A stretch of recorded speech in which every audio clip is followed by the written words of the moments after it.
A crowded 747 has disappeared over the Atlantic. Air India's not showing up. Pieces are found scattered on the ocean surface. But the vital clues are deeper than any air crash investigation has ever gone. In this accident, we had nothing. It was just mind-boggling. An international recovery effort goes to the very bottom of the sea to rebuild the shattered plane. What they discover will send shockwaves around the world.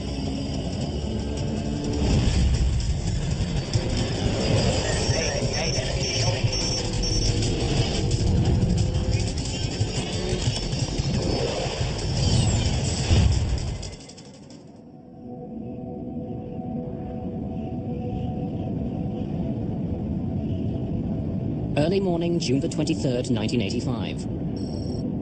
A 747 flies across the Atlantic Ocean, 9.5 kilometers above the water. The jumbo jet is nicknamed Kanishka, after an Indian emperor. And Air India promises passengers it will be a palace in the sky. Indian hospitality is something that the culture prides itself on. And you do experience that when you fly Air India. The colors are rich and warm inside. It's your gateway to India. On its way from Canada, the plane is heading to London, England, before continuing on to New Delhi. It's been in the air for 4.5 hours.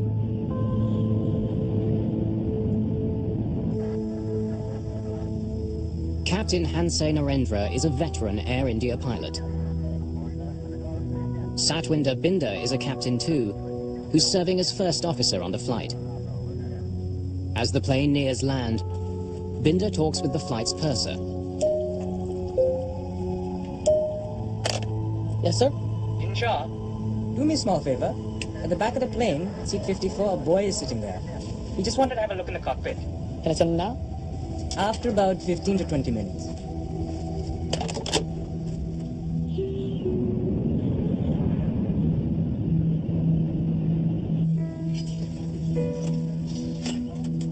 There are 329 people on board, including passengers and crew. Many of them are flying to India to visit family or friends.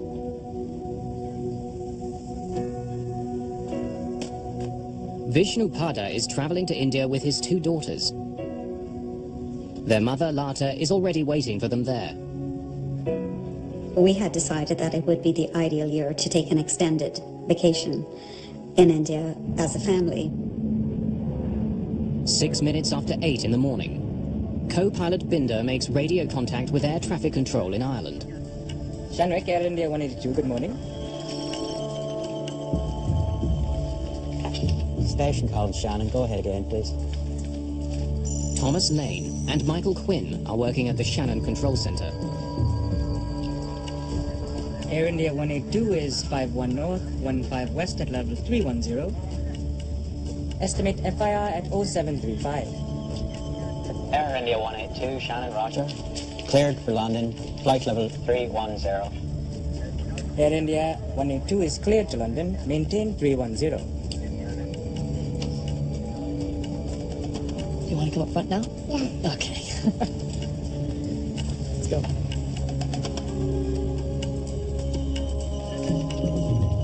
It's a light morning at Shannon Control. They're dealing with just 3 planes. But something peculiar has happened. The signals are all jumbled up. The signals on radar merged so that it was totally impossible to read the call signs and flight levels of any of the 3 aircraft. The Air India 747 is flying at 31,000 feet. A TWA jet is several thousand feet above it. And a CP flight is 2,000 feet higher. All are traveling east. Because the planes are stacked on top of each other, the signals have merged on the controller's 2-dimensional screen. Tom moved the tracker ball on radar and separated the signals. 2 of the planes reappear on the radar, but the Air India flight has vanished. Air India's not showing up. Hold on a minute. Air India 182, do you read? Air India 182, this is Shannon, do you read? Over. It's 8:14 in the morning. I had a gut feeling. To this day, I don't know why I picked up the phone.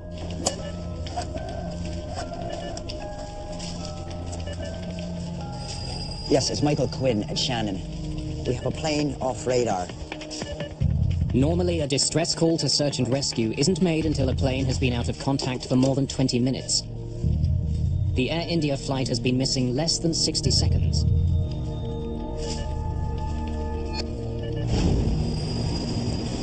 Several ships in the area begin searching for signs of the plane. Its last known position is some 290 kilometers southwest of Cork. Just 2 hours after the plane disappears, a Canadian-owned cargo ship in the area confirms the worst. The first pieces of wreckage are discovered. Uninflated life rafts are spotted bobbing in the cold Atlantic. Then bodies are seen. It's quickly clear that no one has survived. In India, Lata Pada is waiting for her husband and 2 children to arrive when she hears the news from her brother. He sat me down and told me that, something terrible had happened. I was just in total shock, and, part of me was trying to digest the information, and part of me was trying to imagine if indeed the worst had happened, how I was going to continue my life without them.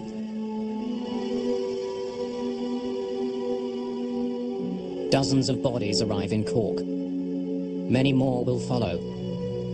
Now investigators are faced with the enormous task of finding out how they died and what had caused the crash of Air India Flight 182.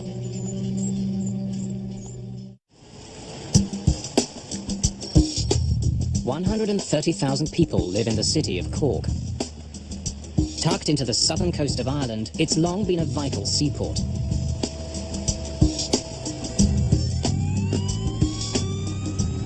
On June the 23rd, 1985, a gruesome cargo begins arriving at the city's docks. Just hours after Air India Flight 182 crashes into the sea, bodies and wreckage are brought in by boat.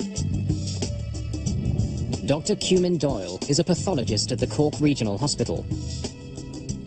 The first bodies arrived at 4:45 p.m. on that Sunday afternoon, and at 12 midnight we had 130 bodies. Doyle and his team will examine the bodies to see if they can find any signs of what caused the crash. It's an enormous undertaking for everybody involved, the hospital personnel, the police, the Navy, the Army, and pathologists like ourselves, but we just have to get on and do the job.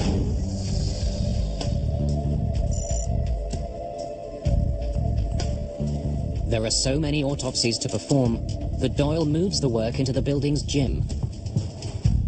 We had 3 police people working on each body, a photographer, a ballistics expert, and a forensic odontologist. That is a person who examines the teeth, the face, for identification purposes. In just 4 days, autopsies are performed on 132 victims. All parts of the body were examined externally in detail, and every detail was noted down. We were looking, of course, for the causes of the fatalities. Doyle makes a telling discovery. Almost all the victims died in the air. Only 2 of the bodies showed signs of drowning, which indicated that the others were not breathing when they hit the water. There's something else that's common to many of the victims. A large number have had their clothes torn off. Now that was important, because if they had no clothes or little clothes, it indicated that they had fallen from 31,000 feet or so where this accident occurred. Some of the bodies also have signs of so-called flail injuries.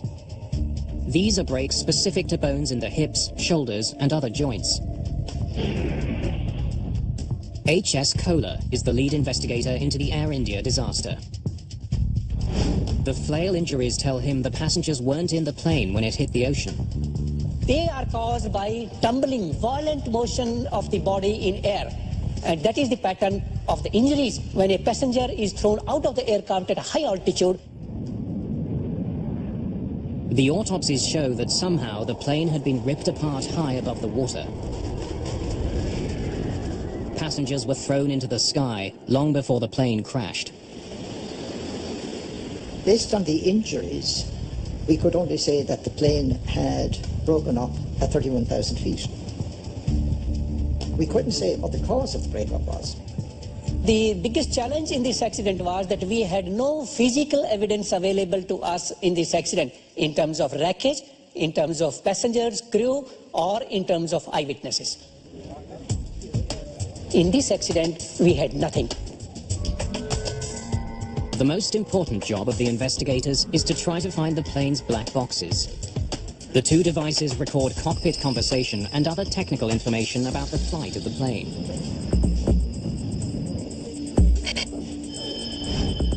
The recorders have radio beacons which send out a signal at a designated frequency. But it's still a huge task.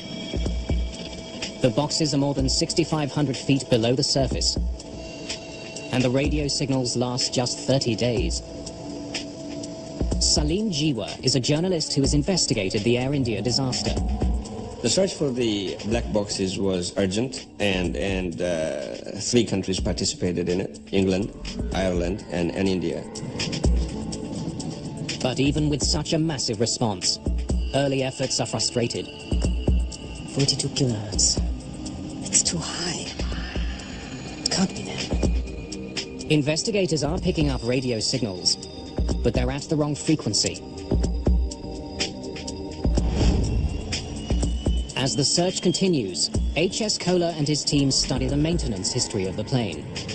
They want to know if an undetected flaw had caused the jet to come apart in flight.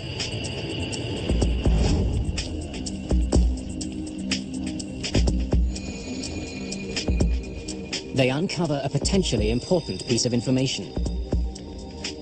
The Air India jet was flying with 5 engines. A 747 normally has 4 engines, but it can carry more. The plane was designed so that it could transport a malfunctioning engine beneath its wings. Ground crews can mount the engine to a bracket on the plane. It's exactly what happened to the Air India jet. There was an extra engine that a previous flight had left behind that was mounted on the wing of the aircraft. The extra engine creates substantial drag on the left side of the plane. If the pilots don't properly compensate, the plane will start turning in that direction. And this hypothesis continued that there is a possibility that this 5th engine might have caused the breakup of the wing. In fact, investigators discover that before the plane took off for London, the flight engineer noticed problems with the way the engine was attached. There was a small problem in the 5th engine. I've asked them to fix it up. All right. Investigators also learned that some internal parts of the extra engine were taken out and stored in Flight 182's cargo bay. They are so enormous that pieces of the cargo door were removed to make the job easier. Some of the other parts of the engine went into the rear of the aircraft. Aircraft such as the 747 can handle this quite easily. It's routinely done. But if the cargo door wasn't reassembled properly, it could have led to an explosive decompression. In 1974, a cargo door blew off a Turkish Airlines flight shortly after it took off from Paris. The sudden decompression crippled the plane. It crashed moments later, killing everyone on board. Kohler must consider 2 theories. Either problems with the door or with the extra engine itself brought down the plane. If either one had taken place, there should be evidence on the plane's black boxes. Finding the recorders has become increasingly important. Almost 2 weeks after the search begins, investigators get news that helps them pinpoint the location of the black boxes. The signal will be higher. So this 42 kilohertz could be it. Tell the boats to look again. The piece of the black box which broadcasts the locator signal is made of ceramic. If it's damaged, the frequency of the signal can change.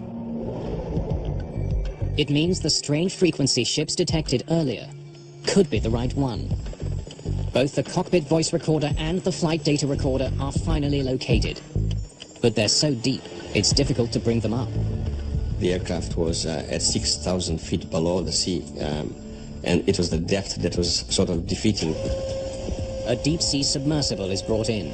But even with this specialized vehicle, and with the location of the black boxes known, it takes 4 attempts to bring the recorders to the surface. Estimate FIR at 0735. Air India 182, Shannon, roger. Cleared for London. Lead investigator Kohler now has what he hopes are 2 vital pieces of the puzzle. If there's any problem with the aircraft, the crew will be talking about the problem. They will not be silent about the problem. But when he listens to the cockpit voice recorder, Kohler hears nothing unusual. After the last contact with air traffic control in Shannon, the voice recorder picks up the crew talking about customs seals. It's paperwork that has to be completed before landing. They want about 30 custom seals. Customs? Yeah, custom seals to seal the bar before its arrival. The conversation ends in mid-sentence. That was it, and then everything was, of course, silent. The cockpit voice recorder indicated that there was no abnormality in the cockpit, no emergency. Every conversation was normal. The plane's flight data recorder tells a similar story. Kohler pours through details about Air India's speed, altitude, and dozens of other pieces of information. The extra engine did cause the plane to bang slightly, and the jet's rudder was turned 11 degrees to the right. But this was exactly what the crew needed to do to offset the drag created by the 5th engine. We found that all parameters of the aircraft altitude, aircraft heading, aircraft bank attitude, roll attitude, autopilot engaged, everything was not working normally till the last point. After analyzing both black boxes, Kohler can't find any evidence that the plane was in trouble before it suddenly disappeared from radar. But the very lack of evidence does suggest something. Both recorders get their power from the plane's engines. Both stopped at exactly 14 minutes and 1 second after 8 in the morning. Since the recorders stopped working at the same time, the problem on the plane had to be catastrophic enough to sever the jet's electronic system before the crew could react. Yeah, custom seals to seal the bar before its arrival.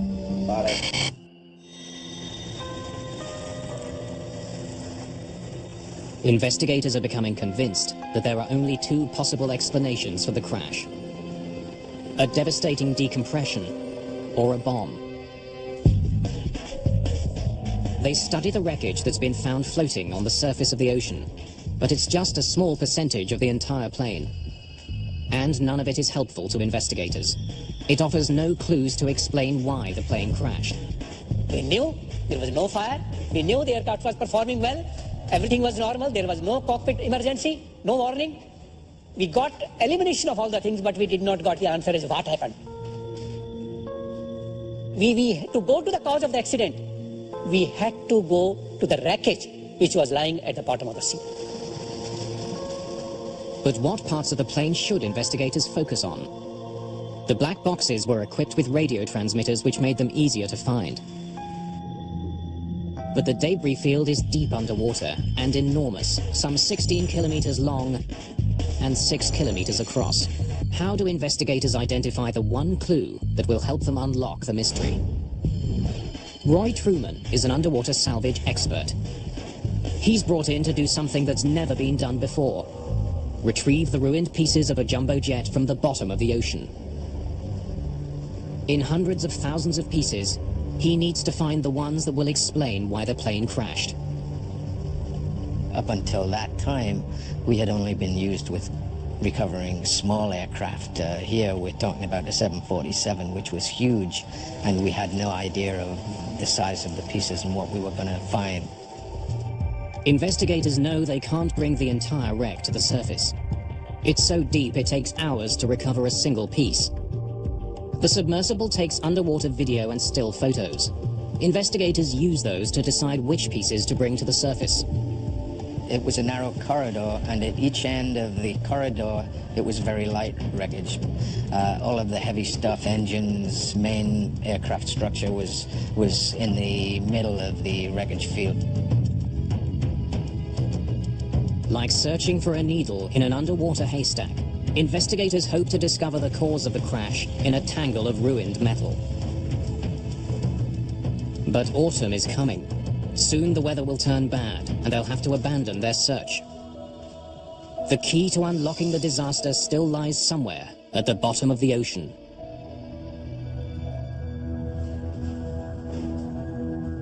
Investigators from India are scouring the ocean floor, trying to find out why Air India Flight 182 fell from the sky. As the work continues in Ireland, there's growing suspicion in Canada that the Air India crash was no accident. As police and investigators sift through the list of passengers on the plane, they find something peculiar. Many of the passengers who were on Air India Flight 182 began their day in Vancouver. They were using another plane to connect to Flight 182. One of the passengers who bought a ticket for that plane never got on. Well, the passenger, we have never identified him per se, but the ticket identified him as M. Singh. It simply had an initial, but no full name. We believe that name to be was fictitious, and that the person never intended to travel. While he never boarded the plane, M. Singh did check in. Thanks, please. Can you wait to Toronto? And I want my bag checked through to Delhi. Sir, I can't do that. Your reservation is only confirmed to Toronto. Oh, I am confirmed. This is my ticket. Jeannie Adams is a ticket agent working for Canadian Pacific. Mr. Singh, you're on standby to Delhi. I can't. But then I have to pick up my bag. I can't check your bags through to India if you are not confirmed. But I am indeed confirmed. Wait. I'll get my brother. He'll tell you. There are as many as 30 people waiting to check in. Adams doesn't have time to wait for the man's brother. Okay. I'll check it through. But you have to check with Air India when you get to Toronto.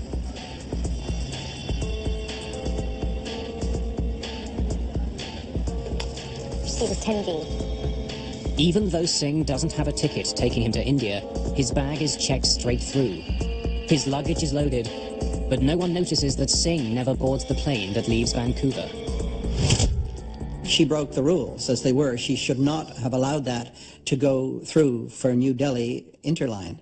But she was so bullied and so browbeaten by Mr. Singh in front of everybody else that I think to her eternal sadness and heartbreak, she gave in.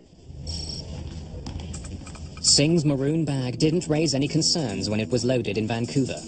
Since the Air India flight was international, when the bag arrived in Toronto, it faced a more strict series of inspections. This is what it will sound like.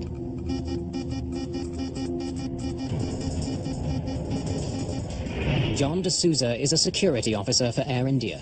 The day of the flight, he demonstrated a portable explosives detector for baggage handlers in Toronto. Chemicals in a match triggered the device, as would chemicals used in some explosives. Okay.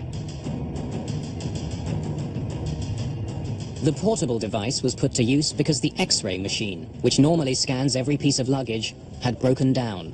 The technology, especially the X-ray technology, were very weak, very in their infancy at that time, and it didn't work reliably. And in the case of the Air India episode, the technology went quite badly wrong, which was one of the tragedies of this situation. As security workers used the portable explosives wand on the bags, everything seemed normal, until they got to the maroon bag. The bag did trigger the device, but the sound it made was very different from the one workers heard during the demonstration. The bag was passed and allowed on board the plane, eventually flying towards England.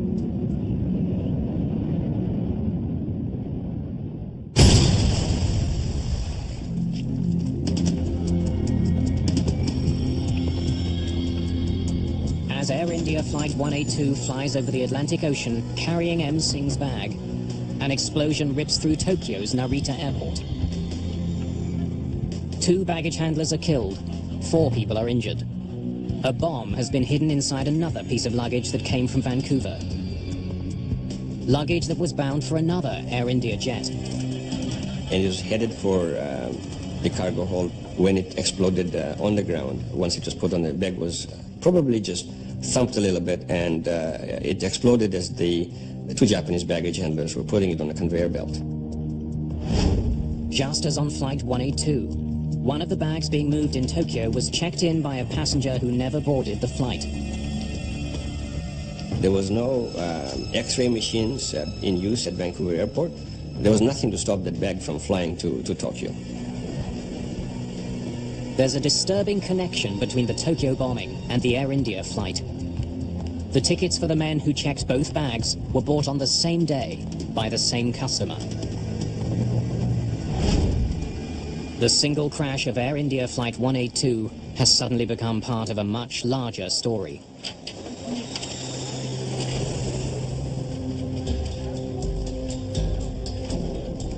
With the apparent connection between the 2 incidents, investigators in Ireland are extremely interested in what police find in Tokyo. Soon after the bombing, forensic experts descend on Japan's Narita airport. There are traces of evidence everywhere. The Narita bombing was within a confined space. So unlike the Air India Flight 182 situation, where we had debris scattered over 9 miles under the ocean and pretty hard to retrieve, we had, in a sense, the good fortune of a contained area where an explosive device went off. Pieces of metal and circuit boards are embedded in the walls. Explosive residue clings to parts of the container that housed the bomb. Amazingly, Japanese forensic experts were able to pick out tiny parts and fragments, and all the analysis finally led Japanese police to identify the vehicle that was used to carry the bomb. Experts even find serial numbers on pieces of the wreckage. Clues that show the bomb was hidden inside a specific stereo tuner made by Sanyo. All 2,000 tuners that were ever made were shipped to a warehouse near Vancouver, British Columbia. From there, they were sent to stores across the region. One of those tuners carried the bomb that exploded at Narita. Police have a difficult task trying to trace the sale of 2,000 tuners. They could have been sold to anyone. Most of the stores that had received the tuner had been sold out for years. But police get a break when they ask about the tuner at a store in Duncan, a tiny town on Vancouver Island. The last unit had been sold just a few weeks ago. They were able to figure out who bought the stereo tuner which contained the bomb. Police obtained the same sort of tuner that was used to house the bomb on Air India. They conduct tests to see how big the bomb would have to be to create the sort of damage that was found in Tokyo.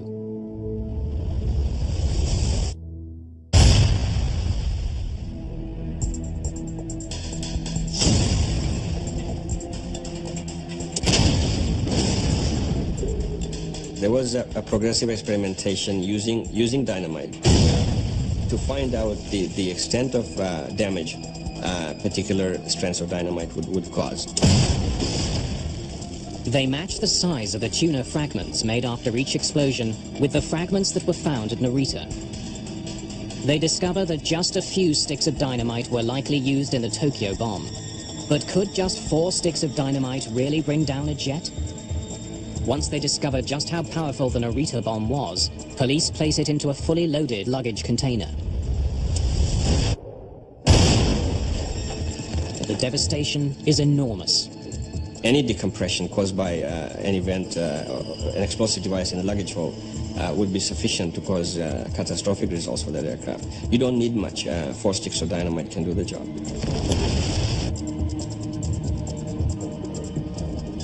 The cramped quarters of a cargo hold amplify the power of a bomb.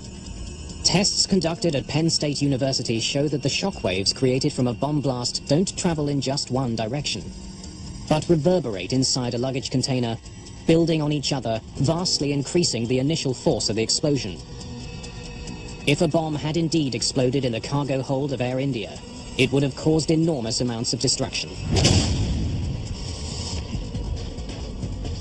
It's the sort of damage that should have left its mark on the remains of Flight 182. Investigators have a growing suspicion that this plane was brought down by a bomb, but they still have no proof. So the investigators were not only looking for something that was broken that might have caused the failure, but they were looking for signs of what caused the explosion, such as burning or solvent stains or possibly shrapnel in seats. It meant a lot tighter scrutiny of every piece of wreckage. We kept on analyzing each photograph. Is it giving any indication of an explosion? Is it giving any impact damage? Knowing his time is running out, Kohler selects a few key pieces of the plane to bring to the surface. Bad weather forces him to leave the rest behind. Kohler hopes the bits he does have can prove there was a bomb on board. Each piece that's brought up is carefully mapped to its original position on the jet. One of the most promising sections brought up from the bottom is the floor of the front cargo bay. When we recovered that item, we found that it had holes which are of a very special nature. Penetration from inside to outside at a very high speed. Curling of the edges of that one. And that was indicative of that perhaps this is the place where the explosion had occurred. As many as 20 holes are found. In each, the metal is bent outward, like the petals of a flower. These are classic signs of something being blown out from the cargo bay. On the side wall of the cargo bay, investigators find more clues. Additional holes are discovered, like the ones on the floor. These also appear to have been blown out from the cargo hold. A closer study of the ceiling of the cargo bay also indicates that the ribs connecting it to the fuselage were broken by being forced up.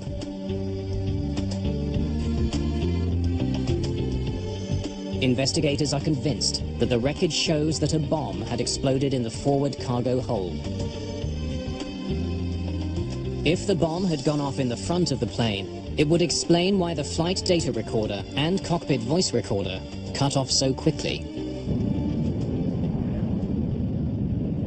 Like other 747s, the electronics bay on the Air India flight is located below the cockpit. Many of the important electrical systems on the plane run through here. The forward luggage compartment is right beside it. And so when the bomb went off, the explosion would have taken out the computers completely, and there would have been absolutely dead silence, and that's precisely what happened. Investigators are convinced that Air India Flight 182 has been destroyed by a bomb.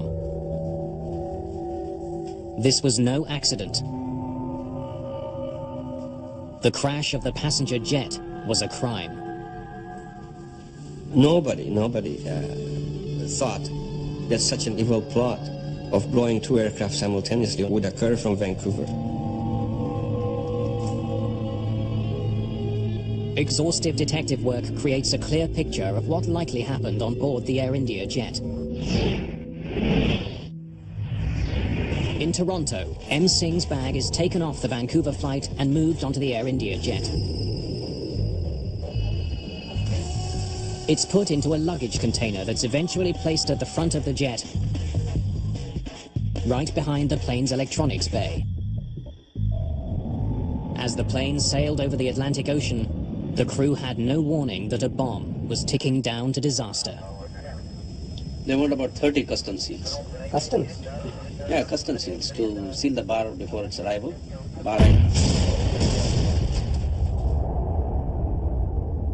When the force of the blast hit the floor of the jet, it pushed it violently upwards. The thin fuselage would have been blown apart. The air pressure inside the plane would have rushed out, tearing passengers from the cabin and fatally crippling the jet. The debris scattered over 9 miles is an indication of how rapidly and how fearsome this whole decompression was. But in this instance, the aircraft completely didn't stand a chance of flight. There was no way of continuing flight in this case. As the jet fell towards the sea, the forces put on the fuselage tore it apart. It would have a tail torn off and the wings would start breaking. And there's no way of sustaining flight after that. It goes into gyrations.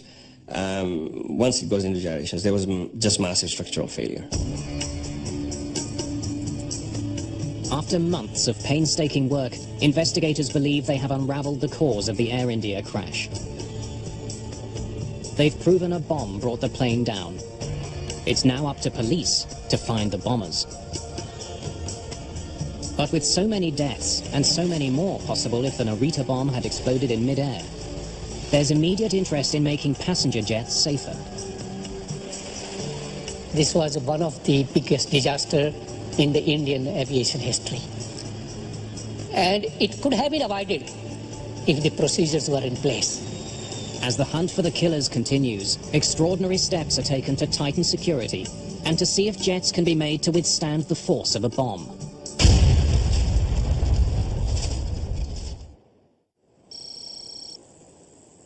It's May 1997. More than 10 years after a terrorist bomb destroyed Air India Flight 182. An out-of-service 747 is about to take part in a remarkable test. 2 bombs are placed in the front cargo bay. 2 more are put in the back. Well, the Browning test was actually intended to prove 5 years worth of research, that we can protect an airplane using hardened luggage containers or hardened liners in a cargo hold. The plane is also pressurized to simulate the conditions a jet would encounter at cruising altitude. Pressurization is the key to that kind of experiment. The added energy that you have from the pressurization inside the airplane adds to the damage. You can think of it as a balloon. If you take a pin and you put it in a balloon that's uninflated, you get just a simple hole the size of the pin. However, if you blow that balloon up and you hit it with a pin, it pops catastrophically. When the bombs are detonated, the result is devastating. The force of the blast plus the pressure inside the jet just tore the plane apart. And that's the closest we can come to seeing what would have happened to a jet in flight. The destructive power of bombs on jets is well known. But what the tests at Bruntingthorpe showed was that relatively simple measures can substantially minimize the damage caused by an explosion. One of the bombs in the rear cargo hold was placed in a normal luggage container. But the bombs in the front cargo hold were different. One was placed in a specialized container strengthened with a material similar to that found in bulletproof vests. The other was put in a normal container, but placed beside walls that had been reinforced with a blast-absorbing liner. When the bombs explode, the front of the plane is virtually untouched. We had no breach of the airplane skin with the liner or with the hardened luggage containers. But towards the rear of the airplane or the tail where we didn't have any of the hardened materials, it was a catastrophic failure for the airplane. The standard luggage container did nothing to minimize the blast. Both the protective lining in the front cargo bay and the hardened luggage container were able to absorb the force of the explosion. It's only speculation, but would steps like these have saved Air India? Very likely. Would they make the industry safer today? Absolutely. Despite the dramatic results of the tests in Britain, hardened luggage containers are not used by world's airlines. While effective at stopping bombs, they're extremely expensive. The hardened containers are not in use now because it's just not economically feasible. The containers cost tens of thousands of dollars just to purchase, and they're very fragile. They're composite materials, so if you run into the side of them with a forklift, they're pretty much useless from that point forward. There have been significant improvements made to the way that passenger luggage is screened at most international airports. More sophisticated color X-ray systems using multiple scanning beams are now used. But I am indeed confirmed. Wait, I'll get my brother. He'll tell you. Okay. I'll check it through. But you have to check with Air India when you get to Toronto. And there are stricter regulations about luggage getting sent forward on connecting flights. In the case of Air India, the most important thing of all was passenger baggage reconciliation. This is the key to detecting an explosive device or a terrorist. No plane leaves with baggage unattached to a specific passenger inside that plane. And that must be so. Seat is 10B.